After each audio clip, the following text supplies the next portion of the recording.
Time now has gone just about 4.5 after the hour of 4, and so that means our usual 4 to 5 p.m. appointment is on, and it's a 4 away. You have come to know me as JayTee. My name is Joseph Tebehadi, and as per usual, I'm your host for this afternoon's Current Affairs Zoom In. This is Mdantsane FM on 89.5 megahertz. Stay with us as we embark on a journey of unearthing the truth and growing your world in terms of what's happening around you. Coming up on the show this particular afternoon, the Radovan Kretcher's story claims the spotlight, and a guest to give us some more insight on that particular one. Then we look at the inquest docket about 9 people who were killed by lightning in Mpumalanga. Then to Mdantsane and security cluster reconciliation also on the cuts. For more on this, then we are actually asking a question to you there as the listener at home, reminding you 0818202583 is the number to dial if you want to answer this particular question and punctuate this our discussion this afternoon. Is South Africa steadily turning into a safe haven for gangsters? That is a topic that we are zooming in on this particular afternoon. To talk some more about this, Paul O'Sullivan is a forensic investigator who is actually with us on the line to just talk some more about this. And thank you ever so much again, Paul, for joining us. You heard my discussion with Captain Ramoloko last week. What's your take on the answers that he gave to me regarding Mr. Kretcher? I'm a bit surprised that he expresses surprise that every time an incident happens, people jump to conclusions about Radovan Kretcher.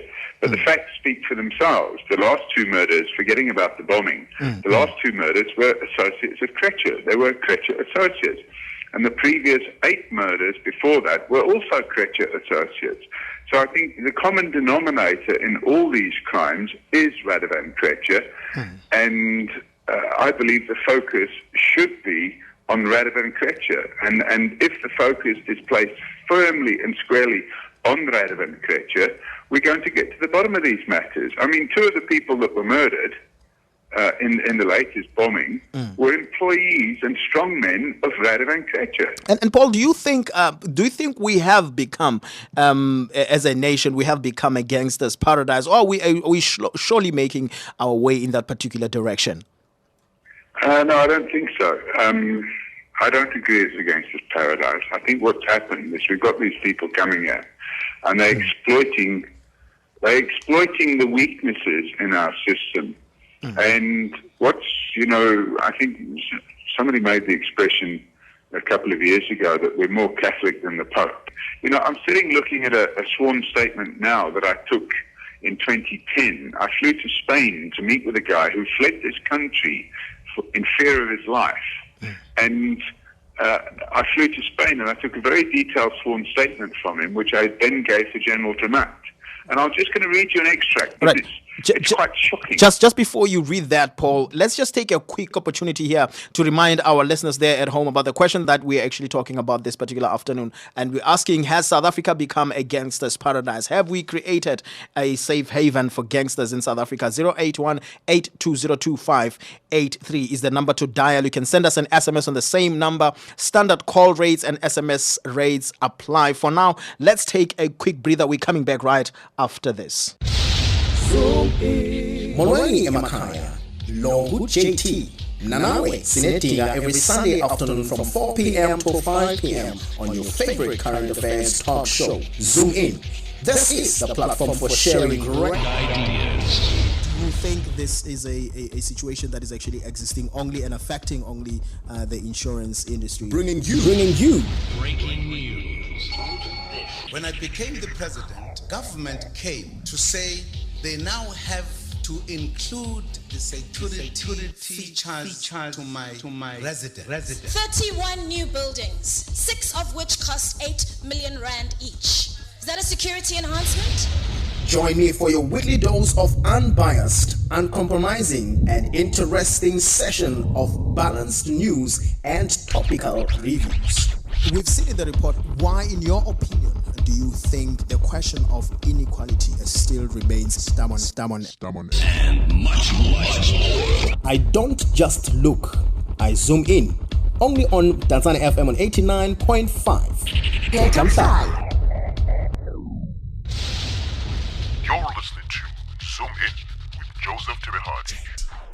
Yes, welcome to it. This is Mdantsane FM on 89.5. The name of the show that you're listening to is Zoom In. Time now is 15 and a half minutes. 15 and a half minutes after the hour of 4. Let me continue to take some calls here on this particular one. And hi, welcome. Hello? Hello, welcome. You're on Mdantsane FM. Go ahead. You're on air. Okay, I'm Dineo. All right. Yes, A Dineo, lot has gone wrong since ANC come into power. South Africa needs to realize that voting with our head won't take us anywhere. All right. Thank you ever so much, Dineo. Very swift and to the point. And let's take this one. Let me take this one. I suppose this will be the very last one. Hi, you are on air. Welcome to Mdantsane FM. Hi, how are you? I'm blessed. Thank you. How are you doing? I'm good. You know what? I think the system in itself has been corrupt for many years, even during apartheid and all of that. But it was not as exposed as it is now. I'll give you an example. I mean, this lady who just come say ANC. This has nothing to do with ANC. ANC brought this constitutional democracy to everybody. ANC created the system of man, I'm sorry about that. I don't know what happened. One SMS from Fundo says, if Kretcher was an ordinary person, he would have been arrested and deported a long time ago. Paul, just for my own interest here, are you a spy? Definitely not. If I was, my cover was blown a long time ago. Got you there, Paul. But tell me, what can we do here? I mean, this is a very serious matter. I mean, we've just heard, General Ria Pierre with another blunder of appointing Dr. Bongiwe Zulu as the acting head of crime intelligence, despite her not even, having that top secret security clearance that she actually needed. What can we do to hold this type of problems so that we can be less attractive to the gangsters in South Africa?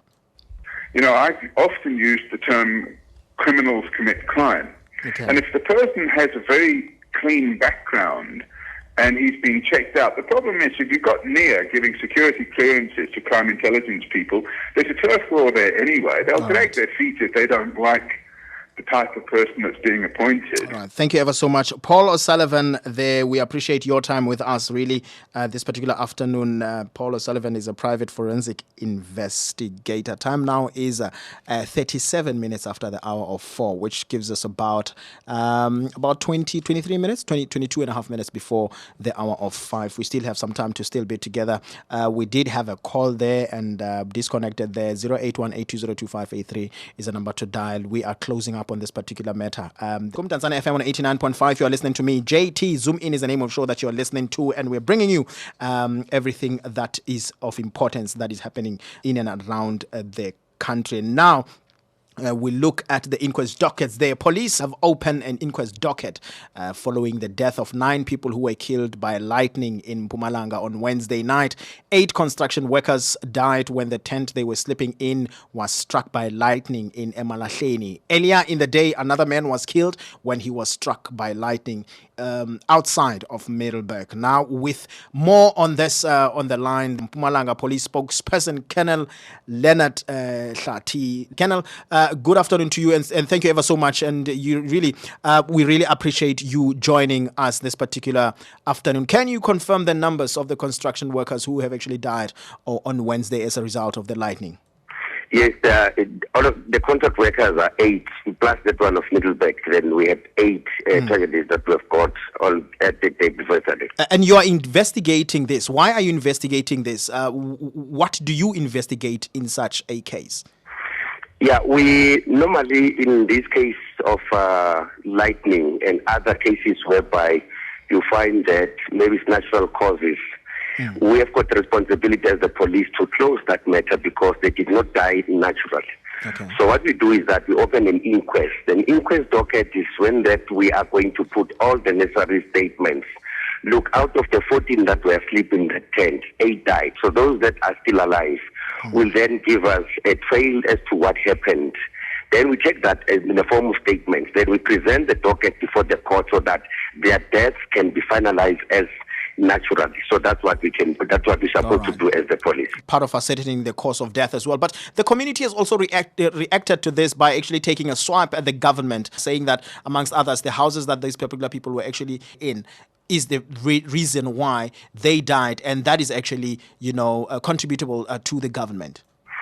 Yeah, all what we want to bring on the fore is that we are calling for calm, because some people, they are outraged because of the living conditions in that area. But we're saying there are relevant departments that will be looking into that to say whether these people are supposed to be kept in that area, and also the nature in which they were staying in, whether it was a good place or not.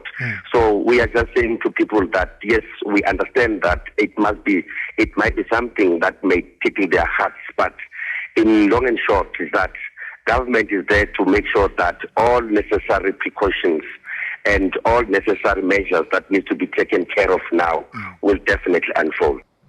All right. Thank you ever so much there, Colonel Leonard Tlati, Mpumalanga spokesperson for the police there.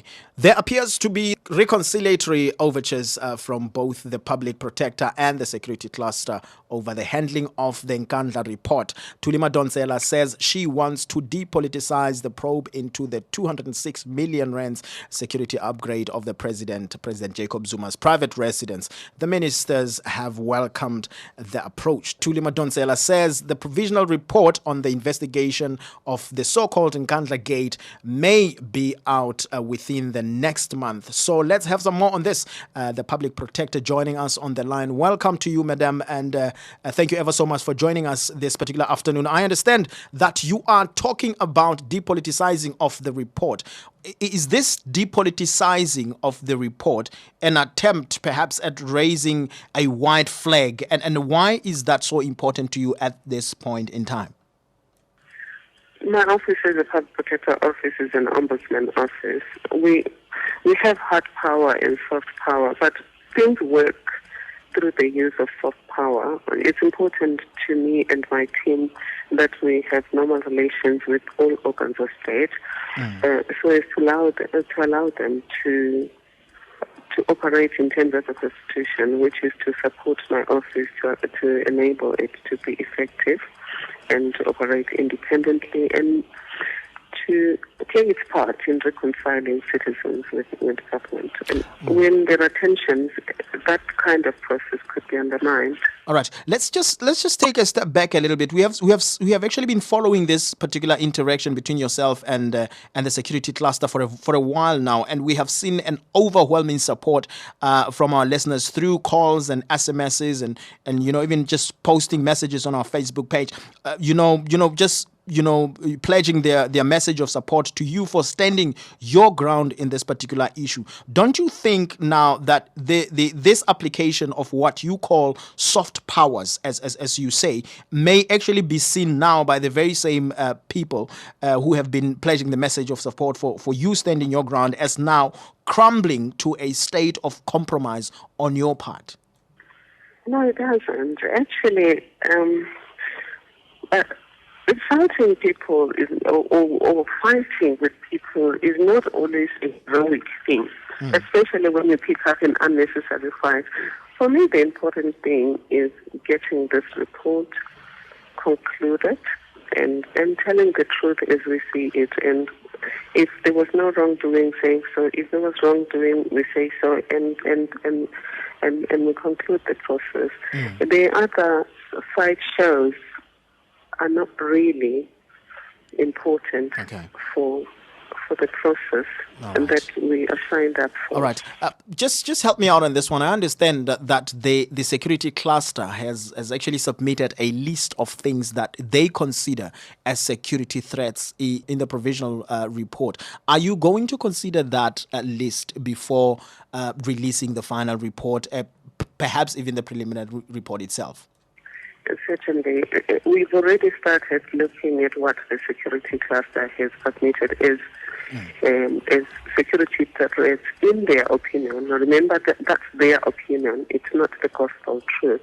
We are then assessing that and making up our minds, and ultimately my mind, what of those concerns do I regard valid, and how am I going to address them?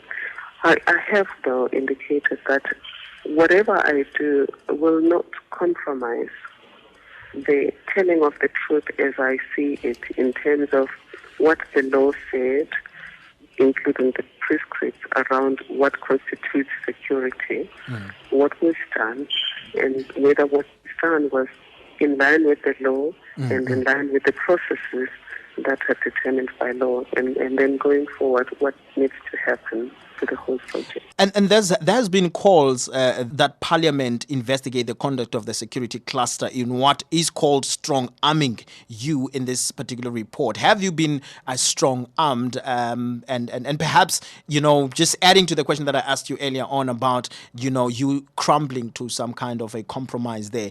What are your thoughts on that particular one? Well, it's up to Parliament to do what it thinks it needs to do. I must indicate that the Justice Portfolio Committee had also promised that if it comes to light that any minister or member of the executive had interfered with the process, action will be taken. So I'm interested to see what will pan out on that one. But of what is actually very interesting for me, and I just want us to go a little bit back there to the issue of depoliticizing. This decision, this stance that you've taken right now, isn't that in itself an act which is political, in a sense that, here you are trying to create a win-win situation between parties involved so as to soft land the report? Not really. It's an ombudsman act. A public protector is an ombudsman. We are supposed to operate like sages.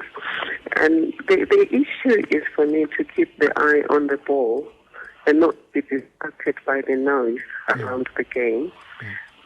I don't think there's any politicization going forward, because we're not saying they will determine what I include in the report. We're just saying that in the event that there are areas that are rejected, I will engage on those areas with the security cluster experts before I move forward. But they won't see the report, and nobody will see the final version. But tell me, what's your relationship now between yourself as the public protector and the security cluster, and how would you like that relationship to be?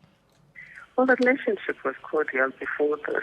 I want that relationship to remain cordial, and that's why I've called for us to commit ourselves to restoring public trust and ensuring that we operate in terms of the rule of law, and work with each other in that regard. And just the last one before I let you go, when can we expect the release of this particular final report?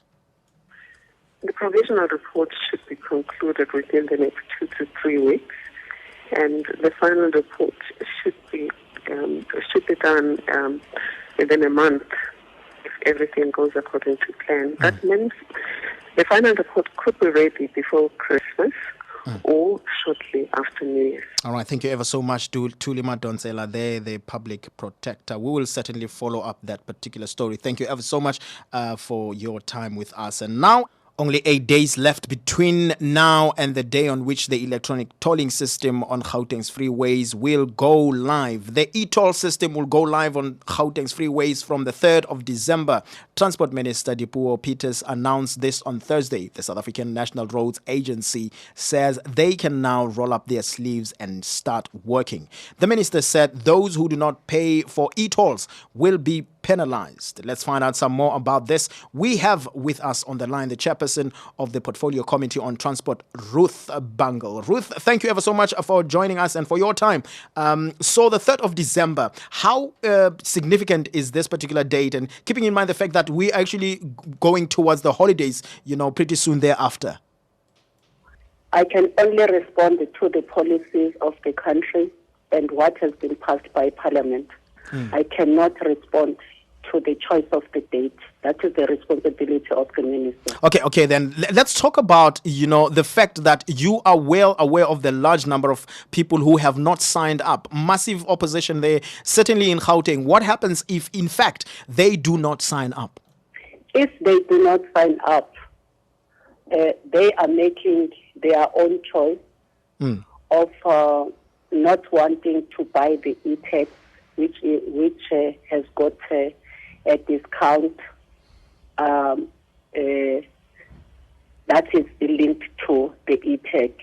It means that that person is willing to pay cash when you receive an invoice, and if you do not pay, then you'll face the music. But then we are also aware, that the strong opposition to the e-toll by many people. What do you think about the move to render the system unworkable just by sheer number of people who actually make enforcement of this particular system impossible? What is your plan B? That bridge will be crossed when we come across it. What you're saying is that there is no plan B at this particular point in time, ma'am? There is plan B. Just that you are not going to tell us what it is? Yes. All right. Well, taking that very much so as you have laid it, ma'am, there's absolutely nothing that we can do about that. But we appreciate your time with us. Time now, it has gone just 1 minute after the hour of 5. It's unfortunately the time for me to take it on home. And just thank you ever so much, every one of you that has actually taken time to listen to us here at Mdantsane FM on 89.5. Zoom In is the name of the show that you're listening to. My name is Joseph Tebehadi. You've come to know me as JayTee. Until we see each other next week, same time, same place. Time for me to move on over for Ulucha Nokolo. God bless.